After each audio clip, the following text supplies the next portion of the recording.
A biker strolled into the quaint town diner, struck an 81-year-old veteran, and figured he'd walk away unscathed.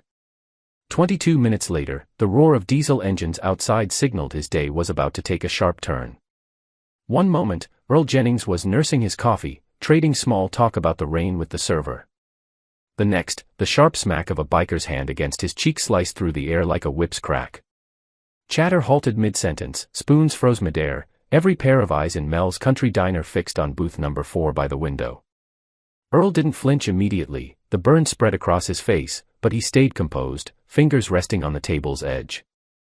At 81, he'd endured far worse, but this strike carried a different weight. It wasn't just pain, it was disdain, a blatant dismissal of all he'd sacrificed for his nation.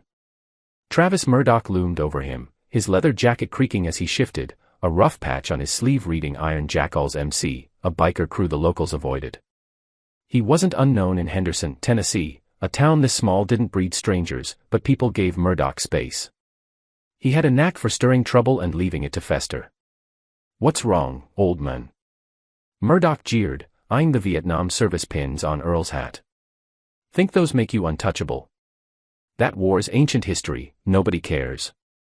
Earl's voice was steady, unshaken. "You've said plenty. Walk away." But Murdoch didn't budge, he leaned in, close enough for Earl to smell the stale whiskey on his breath. Then, without warning, the slap landed, hard, loud, public. The diner fell silent. The server, a slight woman in her 30s named Carla, stepped forward but stopped short when one of Murdoch's buddies, a burly figure with tattoos snaking up his neck, gave her a hard stare. "You're out of line, Travis," a man at the counter growled, his tone quiet but solid. He was ignored. Earl didn't shout or stand, instead, he reached into his worn army green jacket, pulled out his phone, and typed slowly, deliberately, one brief message, 2 words, "Get here." He set the phone beside his plate, picked up his coffee, and took a sip, his hand steady as stone. Murdoch laughed, glancing around as if expecting the room to join him. No one did. Instead, eyes flicked between Earl and the biker, waiting for what came next. "You think texting someone's gonna save you?" Murdoch mocked, his voice carrying across the diner. Earl stayed silent, he'd learned long ago that quiet could speak louder than words. At a nearby table, a teenager in a ballcap whispered to his mom, "Isn't that the guy from the VFW?" She hushed him, pulling out her phone. Time crawled. Murdoch took a seat at another table, his crew around him, ordering coffee from Carla like nothing had happened. She poured it wordlessly, her jaw tight. Earl kept his gaze on the window. Out on Main Street, traffic was sparse, a pickup rolled by, a dog yipped in the distance. He knew it wouldn't take long, not here. The man at the counter leaned toward Earl's booth. "Want me to call Sheriff Beckett?" he asked softly. Earl shook his head. "No need. Someone's coming." The man looked like he wanted to argue, but something in Earl's calm stopped him. At the diner's far end, Murdoch's voice rose again, spinning a loud tale about a bar brawl in Memphis. His friends laughed on cue, but the sound felt hollow, strained by the room's tension. Earl's phone vibrated once, he glanced at it, then tucked it away, his face unchanged save for a slight tightening of his lips. Outside, a diesel engine rumbled faintly, growing closer, but no one mentioned it yet. That steady growl was about to upend everything. Inside Mel's country diner, the slap was over in a flash, but its echo hung heavy, like dust that wouldn't settle. Conversations stayed hushed, voices barely audible. The regulars in the back kept glancing at Earl's booth, unsure if they were watching a man biding his time or an old veteran quietly absorbing the insult. Earl sat tall, shoulders square, coffee in hand, his face unreadable. He looked more like someone waiting for a delayed train than a man just humiliated before a crowd. That composure kept everyone riveted, it was eerie in its quiet power, the kind of stillness that hinted at a storm brewing. Murdoch lounged in his chair, boots propped on another, sipping coffee like he ran the place. Every so often, he'd toss a smirk at Earl, fishing for a reaction that never came. His tattooed friend scanned the diner, locking eyes with anyone who stared too long. Carla, still rattled, busied herself cleaning spotless tables. Passing Earl's booth, she whispered, "Need me to call someone?" Earl's eyes stayed on the street. Already did. Her gaze followed his to the window, nothing yet but passing cars. At the counter, the men who'd spoken earlier, Phil McLean, a retired trucker, muttered to the older men beside him, "If I were his age and someone hit me like that, you're not him," the men snapped, "and you've never seen combat." That silenced Phil for now. Minutes dragged, heavy and slow. The clink of forks was the only sound besides Carla's sneakers squeaking on the tile. Outside, a breeze pushed a stray napkin along the curb. Earl's phone stayed in his pocket. He didn't check it again. Instead, he traced a finger along his plate's edge, as if lost in thought. In truth, his mind was sharp, calculating. He knew exactly how long it would take. Henderson was small, the National Guard base just beyond town. And when his son saw that message, he'd move fast. Inside, the tension thickened. Murdoch finished his coffee and waved for a refill. Carla poured without looking at him, her hands steady but her expression tight. "You pour like you're scared to spill," Murdoch teased loudly. She didn't reply, and the room stayed quiet. Phil turned in his seat. "Travis, leave him alone. You've made your point." Murdoch's grin widened. "Point? Phil, I'm just getting started." Earl shifted his gaze from the window to Murdoch. "You're finished," he said simply. Murdoch's smirk flickered, then he laughed, shaking his head. "Old man, you don't call the shots." The bell above the door chimed as a young couple entered, freezing mid-step when they sensed the room's tension. They slipped into a corner booth, whispering. Outside, another diesel engine growled, closer now, but no one spoke of it. Carla passed Phil and muttered, "Feels like we're waiting for something." Phil kept his eyes on Earl. "We are." Murdoch caught that and laughed loudly. "What's coming, huh? You think someone's gonna—" He stopped when Earl set his coffee cup down with a soft clink, deliberate and final. No words, just that small sound. The tattooed biker glanced at Murdoch, a flicker of doubt passing between them. More minutes ticked by. People shifted uncomfortably. Carla refilled coffee no one drank. The teenager kept stealing glances at Earl, as if trying to predict the ending. Then, faint but growing, there it was, the low rumble outside, louder, steady, unmistakable. Phil tilted his head toward the window. "Hear that?" he murmured. Earl didn't answer, but Murdoch's smirk began to fade, and the diner felt the shift coming. Just a few miles away, at the National Guard Training Center on Henderson's outskirts, the day had been routine. Sergeant Calvin Ricks, retired Army after 2 decades, was midway through a briefing with 7 of his old platoon mates. They met twice a year for drills, keeping skills sharp and bonds tight. Calvin's phone sat face down on the table when it buzzed. He glanced at it, expecting nothing urgent, until he saw the name, Dad. 2 words flashed, "Get here." No details, no punctuation, but Calvin knew his father. Earl Jennings didn't waste words or ask for help lightly. This wasn't a message to brush off.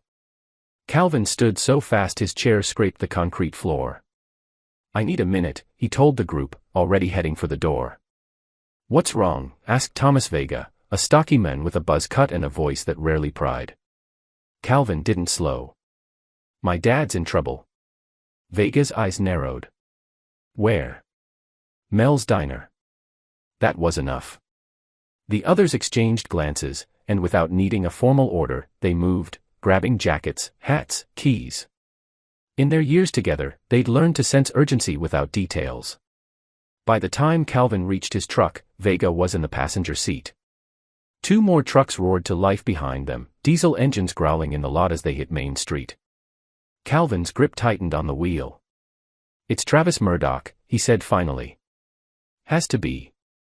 Dad wouldn't call unless it was bad, and that guy's been trouble since he rolled into town." Vega nodded. "Want me to call Sheriff Beckett?" "No," Calvin said. "Not yet. I'm not letting Dad sit there another half hour waiting for paperwork. We'll handle it first." They drove in focused silence, the kind that wasn't tense but purposeful. Calvin's mind ran through possibilities, what he'd find, how Murdoch might react, how to keep things controlled while making it clear Earl wasn't to be disrespected.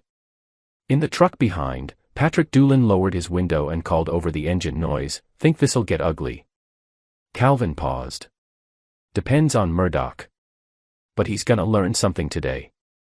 The convoy of 3 trucks wound through town, turning heads from passers-by. Henderson wasn't used to seeing 8 men, built like tanks, moving with such purpose.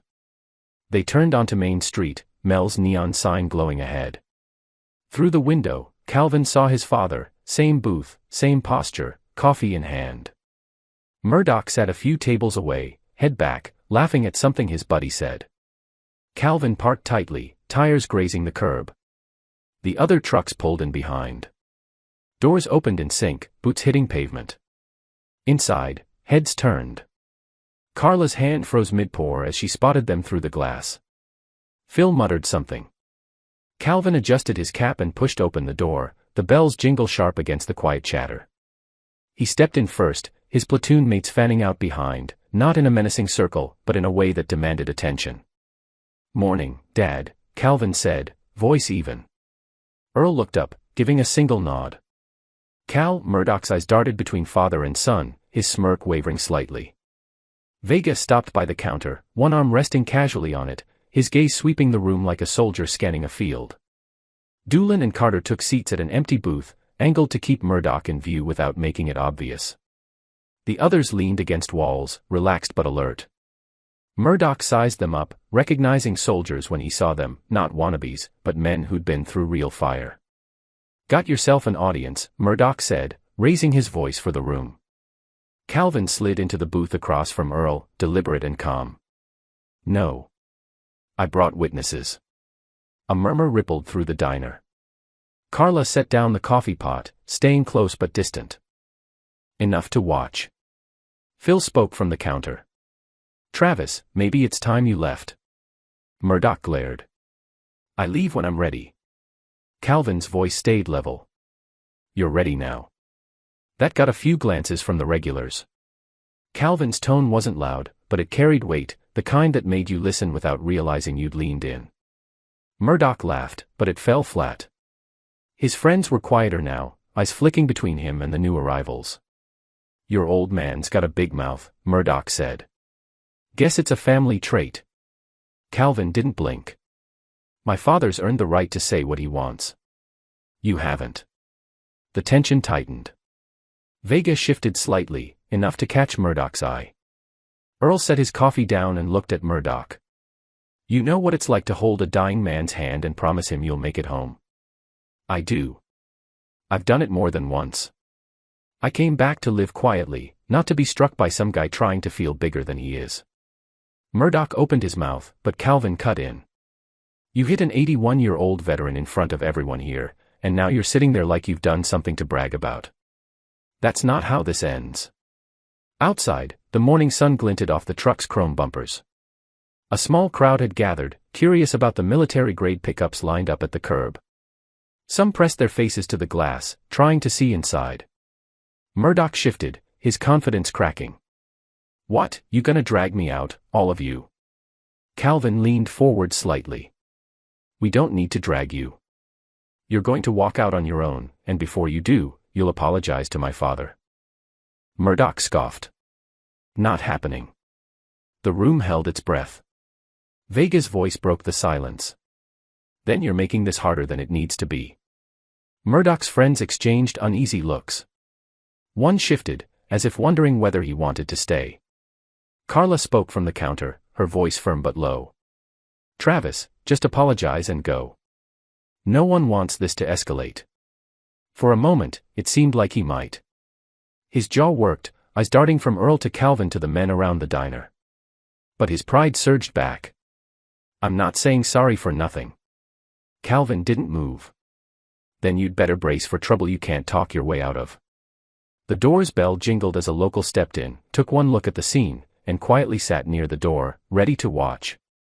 Murdoch's bravado was thinning, shown in the way his fingers tapped his coffee cup. He wasn't laughing now. Instead of pushing further, Calvin let the silence stretch, knowing it could hit harder than words. The diner's silence had shifted, it wasn't the nervous hush from before Calvin arrived. This was heavier, pointed, as if the air itself was waiting for someone to break. Calvin sat across from Earl, elbows on the table, eyes on Murdoch. "You've got two paths," he said evenly. "Stand up, make it right, and leave with what little dignity you've got. Or keep sitting there, pretending you're the biggest man here. Murdoch forced a smirk, but his shoulders betrayed him, slumping slightly under the room's gaze.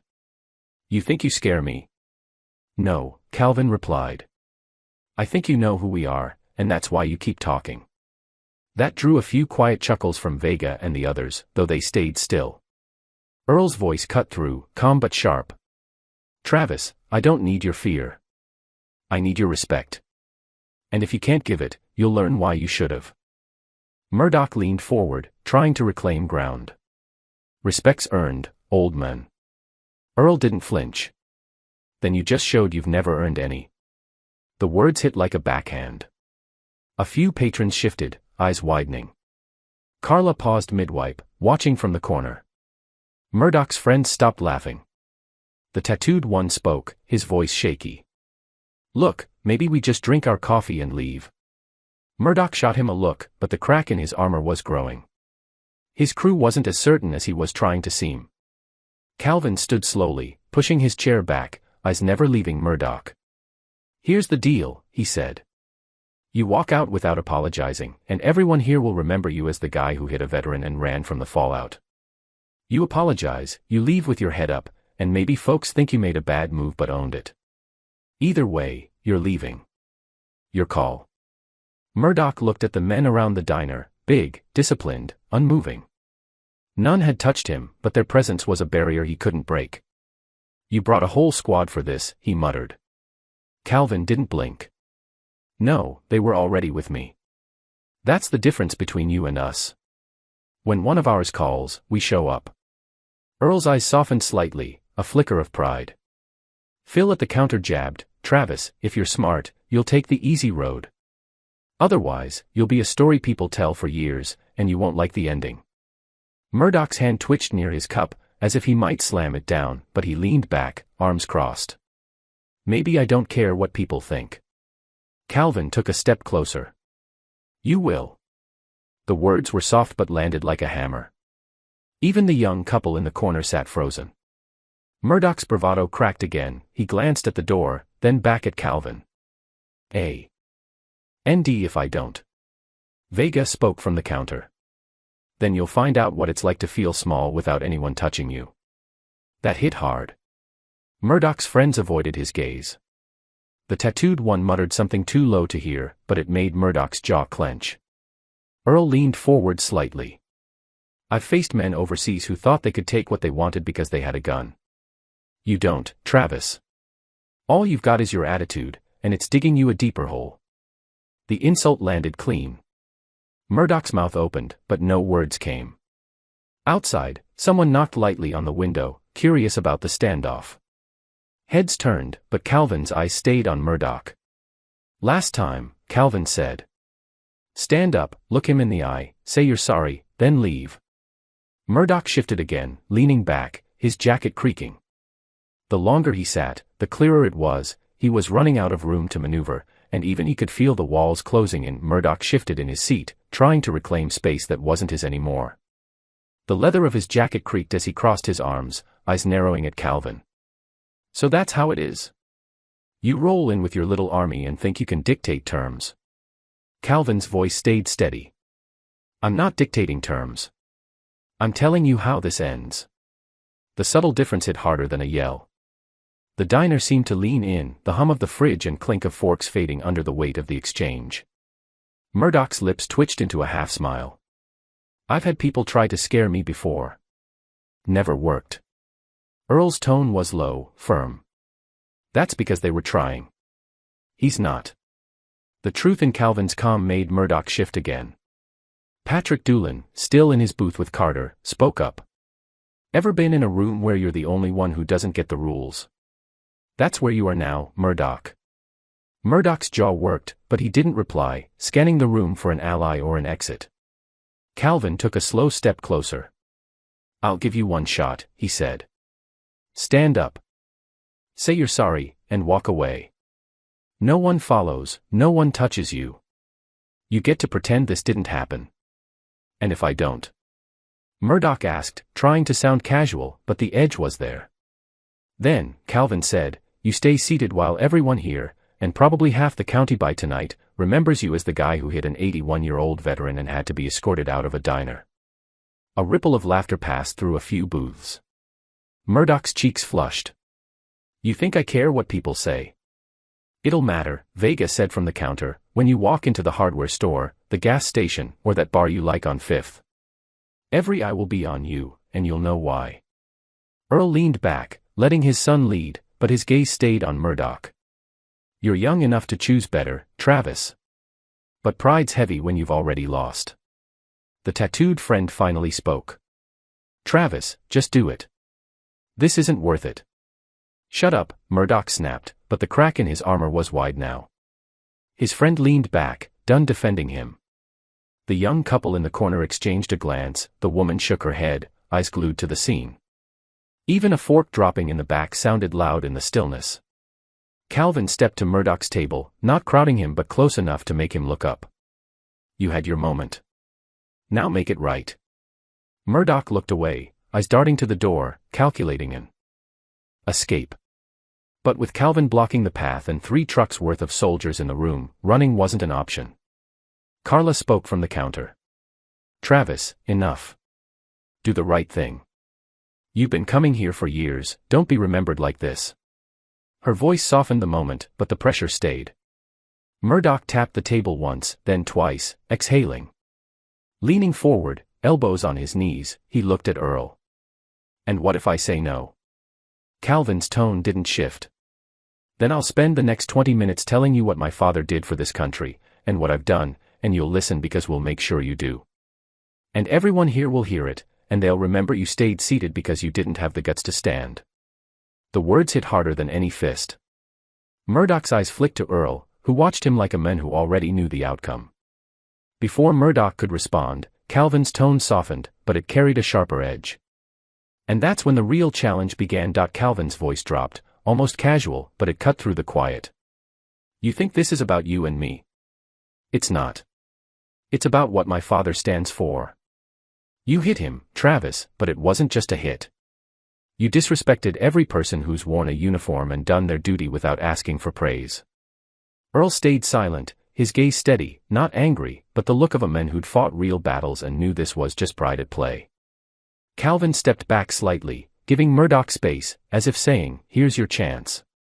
But Murdoch stayed seated, fingers gripping the table's edge.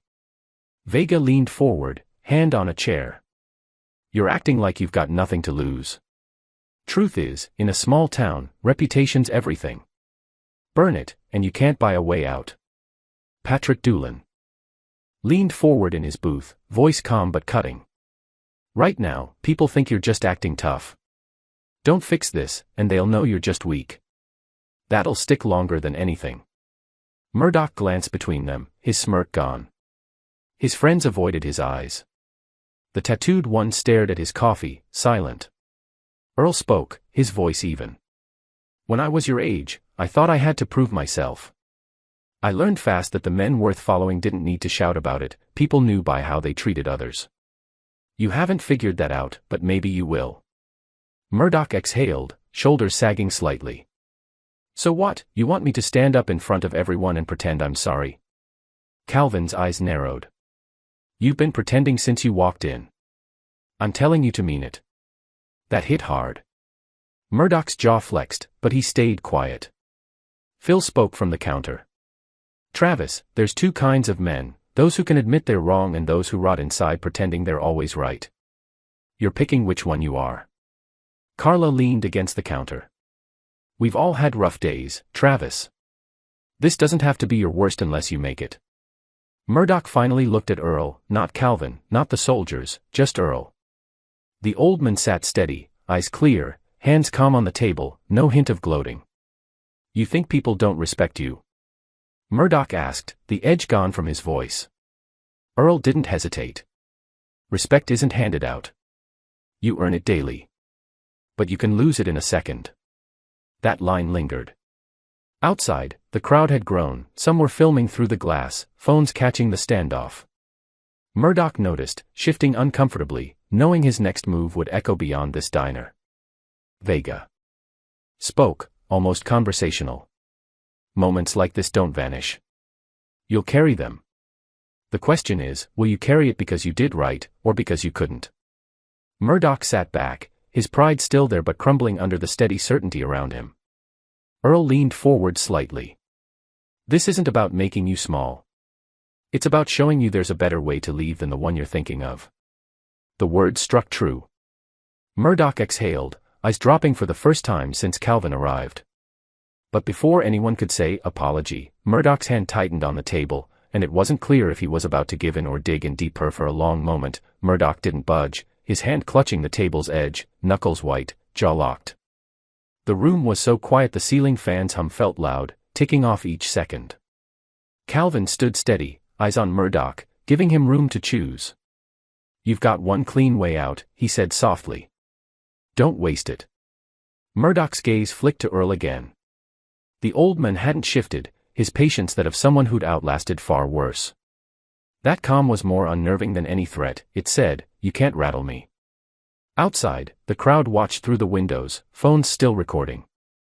Murdoch saw them, shifting in his seat, aware that his next move would live beyond this diner.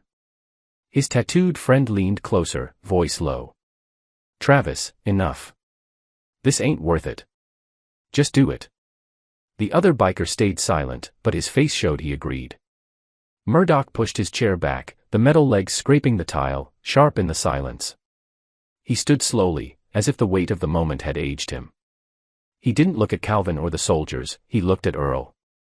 I was wrong, he said, voice rough but clear enough for the diner to hear. Shouldn't have touched you. Earl gave a single nod, unmoved. Murdoch swallowed. I'm sorry. The words were stiff, like they'd been dragged out, but they were there. Carla exhaled quietly. Phil gave a faint nod from the counter. The young couple in the corner shared a glance, as if they'd just seen a movie scene unfold. Calvin kept his eyes on Murdoch. You done? Murdoch paused, then added, didn't mean to disrespect what you did. I wasn't thinking. Earl's voice was calm.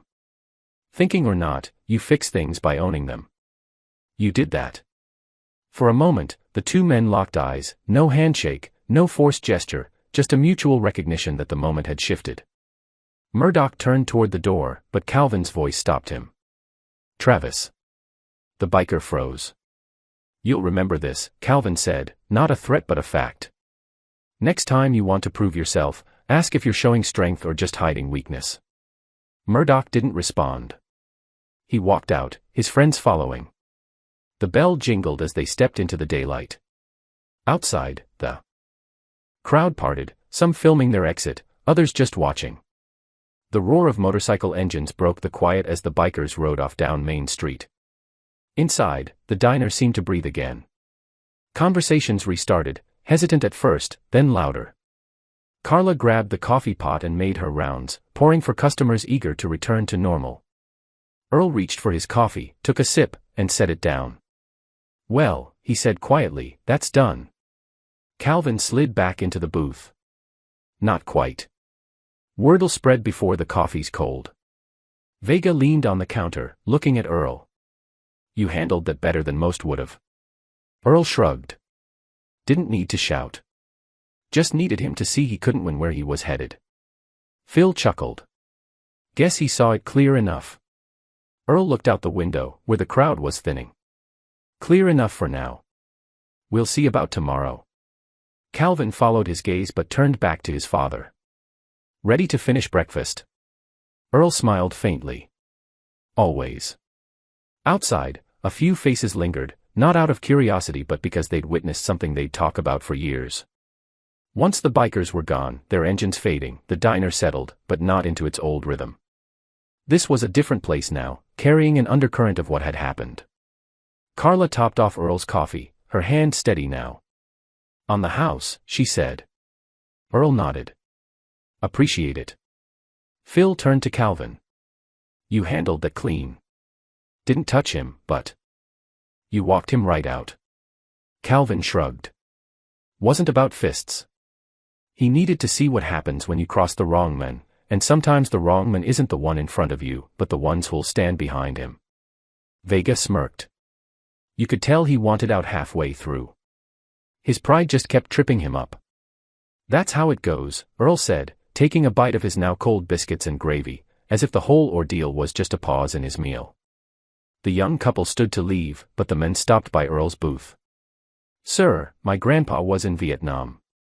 I'm sorry you went through that, and thank you for your service." Earl met his eyes. "Your grandpa's welcome. So are you." After they left, Calvin leaned forward. "You know this'll be all over town by tonight. Half that crowd's probably posting it online already." Earl wasn't fazed. "Let it. Maybe it'll make the next guy think twice." Carla cleared the biker's table. "Never seen Travis leave without a snarky remark. You pulled off something today." Calvin shook his head. "Dad did. I just showed up." Doolin and Carter approached from their booth. "We're heading back to base," Doolin said. "But next time you text, maybe warn us if we're walking into a standoff mid-breakfast." Calvin chuckled. "I'll try." The soldiers filed out, nodding to Earl as they stepped into the sunlight. The crowd outside had mostly gone, though a few locals lingered, chatting in small groups. Phil stayed at the counter, turning the story over in his mind. Gonna be hard for Travis to show his face at the VFW now. Earl sipped his coffee. If he does, maybe he'll keep his hands to himself. Vega paused at the door, glancing back at Earl. Not every father has a son who'd drop everything and bring back up. Earl's expression softened. Not every father's as fortunate as I am. Calvin smiled but stayed quiet. Outside, the sun was high, glinting off the trucks at the curb. A few passers-by slowed, glancing inside, as if trying to picture the moment they'd missed. Carla slid the check onto the table, but Earl pushed it back. "Put it on my tab, and cover the coffee for these guys too." She looked at Calvin. "You staying?" "Just long enough to make sure he finishes his breakfast," Calvin said. Earl gave him a side eye. "You know I can handle myself." "I know," Calvin said. "But sometimes it's not about whether you can, it's about showing you're not alone." They ate in comfortable silence, the kind that follows a storm. Other customers returned to their meals, though some still glanced at Earl, as if confirming he was as steady as he seemed. By the time they left, the diner felt different, not safer, as Henderson was already safe, but more aware, like a lesson had been etched that morning about what respect looked like when defended right. Earl knew, stepping into the sunlight, that moments like this don't fade, they spread, travel fast, and shift how people act for years. By the time Earl and Calvin stepped outside, the last of the crowd had vanished, only a few footprints on the sidewalk hinting at the audience from an hour ago. The three trucks sat along the curb, sun flashing off their chrome. Calvin walked ahead, scanning the street out of habit. Earl followed at his steady pace, one hand in his pocket, the other adjusting his cap's bill. "This'll be all over the internet by tonight," Calvin said without turning. Earl shrugged faintly. "Maybe someone will learn something without having to live it." They reached the truck's butt. "Didn't climb in yet." Calvin leaned against the driver's door. "You could have called the sheriff, had him drag Murdoch out, press charges." "Why me?" Earl met his gaze. "Because I didn't need an arrest. I needed a lesson he'd remember. I knew you'd bring men who teach without fists." Calvin nodded, thinking it over. "Think it'll stick?" Earl nodded. "It'll stick. Maybe not enough to change him for good, but enough to make him hesitate. Sometimes that's all you get, making someone think twice." A breeze carried the scent of fresh bread from the bakery down the street. The town's quiet had returned, but it was different now, carrying the weight of what had happened. From across the street, Phil stepped out of the hardware store and waved. "Take care, Earl. Breakfast's on me next time." Earl waved back. "We'll see." Calvin's platoon brothers had returned to the base, but their solidarity lingered in the nods and glances from passers-by, a tip of the cap, a quiet acknowledgement. As they climbed into the truck, Calvin glanced at his father. "You've always stayed calm, no matter what. Never seen you lose it." Earl chuckled softly. "Oh, I've lost it plenty. Just never when it'd cost me more than I'd gain." They drove out of town, passing familiar shops and streets. Calvin's hand stayed steady on the wheel, his mind replaying the morning. Finally, he said, "Dad, most folks don't realize how much strength it takes to sit still and not hit back." Earl looked ahead. "That's because they think strength is about hitting harder. Real strength is knowing when not to." Calvin let that sink in. They didn't need to say more. At Earl's house, he stepped out, pausing on the porch steps. "You coming in?" Calvin shook his head. "Gotta get back to base. I'll check in later." Earl nodded firmly. "Good. And Calvin, I'm proud of you." Calvin gave a rare smile before driving off. Inside, Earl set his cap on the kitchen table and poured a fresh coffee. Alone now, he let out one long breath, not relief, but satisfaction, the kind that comes from knowing you didn't just win a fight, you upheld a principle. The real victory wasn't Murdoch's apology, it was showing everyone in that diner, and maybe some strangers online, that respect is worth defending, and you don't need fists to do it. Moments like these ripple. Someone in that diner might treat the next person better. Someone watching a video might pause before letting pride push too far. Even Murdoch, whether he admitted it or not, would carry that morning with him. Respect is earned, defended, and when you defend it right, you set a standard others can follow. If you've ever stood up for someone who couldn't or wouldn't defend themselves, you know the feeling. If you haven't, maybe one day you'll get your shot. So when that moment comes, be the one who steps up, not the one who looks away. And if you want more stories about standing for what's right, the quiet strength, the real moments, stick around,